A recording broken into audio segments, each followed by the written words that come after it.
शर्मिष्ठा पानोली के द्वारा प्रोफेट मोहम्मद सल्लल्लाहु अलैहि वसल्लम पर गलत टिप्पणी और अपशब्द बयान के साथ वीडियो बनाने को लेकर देश भर में मुस्लिम समुदाय के बीच गुस्सा देखने को मिल रहा है। वैसे तो बहुत से लोग #I stand with शर्मिष्ठा तो कहीं अरेस्ट शर्मिष्ठा के साथ अपना कमेंट लिखते हुए नजर आ रहे हैं। ऐसी एक छवि महानगर कोलकाता में भी देखने को मिली, जहां कारी अहमद फाउंडेशन ने कोलकाता के जकरिया स्ट्रीट में 20 मई की शाम अपना विरोध जताते हुए एक जनसभा का आयोजन किया और प्रशासन से मांग की कि राज्य सरकार जल्द इस तरह की हरकत करने वालों के खिलाफ कदम उठाए और मोहम्मद सल्लल्लाहु अलैहि वसल्लम की जात पर किए गए टिप्पणी की छानबीन करते हुए शर्मिष्ठा को जल्द से जल्द गिरफ्तार करे ताकि समाज को नफरत की आग से बचाया जा सके। इसका की गिरफ्तारी, देखिए पुलिस का जो रोल है वो कहीं ना कहीं एक शक पैदा कर रहा है।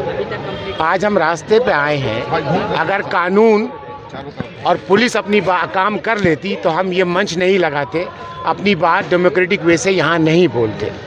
तो कहीं ना कहीं पुलिस अपना रोल नहीं निभा रही है, सिर्फ बातें हो रही हैं, एक्शन में कुछ नहीं दिख रहा। आप सोचिए, एक आदमी को खोजने के लिए तो आपको दिल्ली और बॉम्बे का बहाना होना होगा।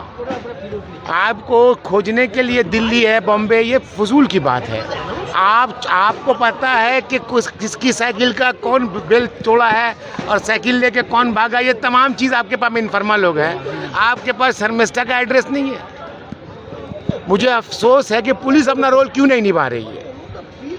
इस्लाम क्या इजी टारगेट बन गया? कुछ भी होता है इस्लाम के हमलों के और दिन को जो ढाला है। नहीं, दरअसल बात ये है कि हम अपने नौजवान साथियों से, अपने तमाम हिंदू भाई से, नॉन मुस्लिम भाई से एक बात कहना चाहता हूँ।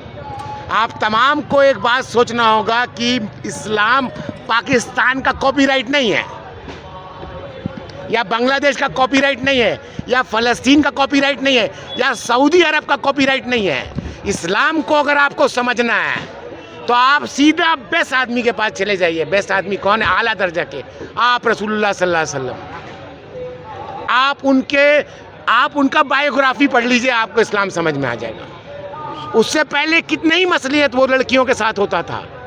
लड़की को दफन कर दिया था। जिंदा रहने का, जिंदगी देने का नाम इस्लाम है औरतों को। अगर वो लड़की जाने तो तब तो, मगर प्रॉब्लम क्या है, कुछ ऐसे लोग हैं जो एक ओहदे पे जाके वो ओथ लेते हैं दस्तूर का, आइन का। मैं बहुत जिम्मेदारी से आपके बात कहता हूँ। शर्मिष्ठा जी नहीं, वो ओथ लेते हैं किसका? ओथ लेते हैं दस्तूर का, आइन का। मगर जब बात होती है तो वहाँ पर कलमे शहादत की बात आती है, कुरान की आयत की बात है, तो आप एक चीज़ तैयार करते हैं। उसी तरह जोगी बाबा लोग हैं जो सरकार में बैठे हैं, सिंदूर वर्ड के माने आता है सिंदूर, मगर वो बोलते हैं कि ये जो वर्ड है, ये गीता का एक वर्ड है, तभी हम जीत गए। मगर सूफिया कुरैशी का कोई रोल नहीं था, मिस्त्री साहब का कोई रोल नहीं था, और सिंह साहिबा का कोई रोल नहीं था, इंडियन आर्मी का कोई रोल नहीं था। तो जब मजहबी लड़ाई आप एक दूसरे से लड़ाइएगा ना, इस तरह के बच्चे पैदा होंगे, बच्चे इस तरह का जहन बनाएंगे। मैं फिर आता हूँ, कुछ मुफ्ती हैं जो ऐसा स्टेटमेंट देते हैं जिससे इस्लाम का एक नज़रिया चेंज हो जाता है। वो क्या कहना चाहते हैं क्लियर होकर नहीं बताना चाहते हैं। जो उलमाए दीन हैं उनका इस्लाम सुनिए, उनका क्लिप सुनिए। आप लोग कुछ पर्टिकुलर, वो तमाम लोग उसी तरह से अपने आप को फेमस करने के लिए ये तमाम मिसगाइड होता है और आपके जहन में एक चीज़ तैयार हो जाता है। तो ये छोटी छोटी जिम्मेदारियां समाज में सब जगह है। चाहे वो नॉन मुस्लिम जो भाइयों को बोलिएगा, वो भी कर उसी तरह उनके धर्म गुरु कर रहे हैं। हमारे भी कुछ मुफ्ती हैं जो गलत काम कर रहे हैं, जो बॉर्डर पार से, इस बॉर्डर से नहीं, बॉर्डर पार से कर रहे हैं, और वो एक जहन बनाते हैं हमारे नौजवानों का कि इस्लाम इस तरह। फिर आता हूँ, इस्लाम किसी के बापूती नहीं है, किसी मुल्क की बापूती नहीं है। इस्लाम को समझना है, आप हमारे सहाबा इकराम को पढ़िए। आप इस्लाम को समझना है, अगर सबसे टॉप को पढ़ना है तो आप रसूलुल्लाह सल्लल्लाहु अलैहि वसल्लम को पढ़िए, उनको जानिए उनकी ज़िंदगी क्या है, और कुरान को माने के साथ पढ़िए तो आपको समझ में आ जाएगा।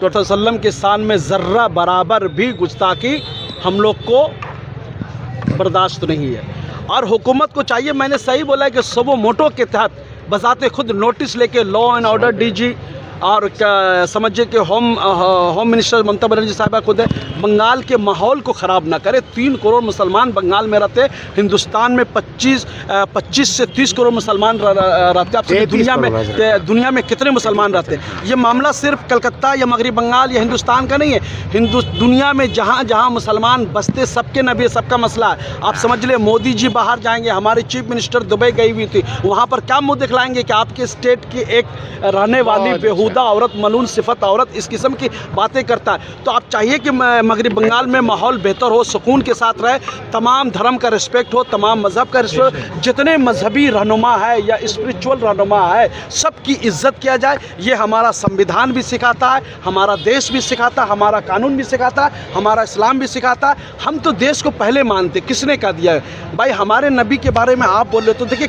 खाली उस शर्मिष्ठा का मामला नहीं है। मैंने बोला है कि अर्जुन सिंह के खिलाफ भी सुबह मोटो के तहत एफआईआर दर्ज होना चाहिए। नाजिया गुप्ता, आप लोग मैंने पहले अपने मीडिया के भाइयों से बोल दिया, नाजिया गुप्ता बोलिएगा। वो शादी कर चुकी है, वो इस्लाम से खारिज हो चुकी है, वो मुर्तिद हो चुकी है। आप लोग समझिए, उसको पर्दाफाश कीजिए कि ये हिंदू है, हिंदू है, हिंदू है। और ये हिंदू वो हिंदू जो सनातन का हिंदू नहीं है, वो हिंदुत्वा का हिंदू है। उर्दा इसका स्ट्रिंग ऑपरेशन करके आप लोग मीडिया में न्यूज़ लगाइए कि वो नाजिया गुप्ता है, मुसलमानों का नाम रखे। अच्छा। बीजेपी आज तक उसको पत्ता नहीं दे रही, आरएसएस पत्ता नहीं दे रही, मुंह नहीं दे रही। किस लिए? वो सिर्फ चाहती है कि हम गोद में जाके बैठ जाए, फलां ओहदा मिल जाए। अरे इसको तो आप जानते ना, ये बगल में 10 कदम की दूरी पे सिराज बिल्डिंग में, यहाँ के लोगों ने मार के भगाया था। सिराज बिल्डिंग है, मछुआ में रहती थी, खोलाबाड़ी में रहती थी। उसका क्या कैरेक्टर है ना, हम लोग बहुत अच्छी तरह जानते। जब देखिए, आपने जो सवाल किया है कि क्या आरएसएस के इसमें काम कर रही, काम नहीं कर रही, दौड़ रही है। आरएसएस के सारे एजेंडे पे ममता बनर्जी, उनकी सरकार चल रही है। पुलिस मंत्री ममता बनर्जी खुद है। उसके बावजूद अगर मैं आपको ये कह रहा हूँ, ये बात अगर किसी भी धर्म के बारे में या फिर किसी मिनिस्टर के बारे में, सरकार के बारे में अगर कोई नाम में अगर मुसलमान लग जाता, अगर किसी मुसलमान ने सिर्फ सरकार के बारे में कहा होता, भगवान के बारे में नहीं, अब तक वो जेल के सलाखों में होता और ना जाने कितनी धारा लग जाती। बिल्कुल। तो इस चीज़ को आपको हमको समझना पड़ेगा।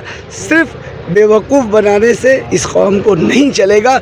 और एक बात हमेशा याद रखें, हम हर कुछ बर्दाश्त कर सकते हैं, आप हमें जो करना है कीजिए, हम लोगों पे जुल्म कर लीजिए, हमें बेवकूफ़ बना लीजिए, मगर प्रॉफिट मोहम्मद सल्लल्लाहु अलैहि वसल्लम के शान में कोई भी गुस्ताखी करेगा, वो चाहे पीएम हो, सीएम हो या दुनिया का कोई भी बड़ा डॉन हो, उसे बर्दाश्त नहीं किया जाएगा।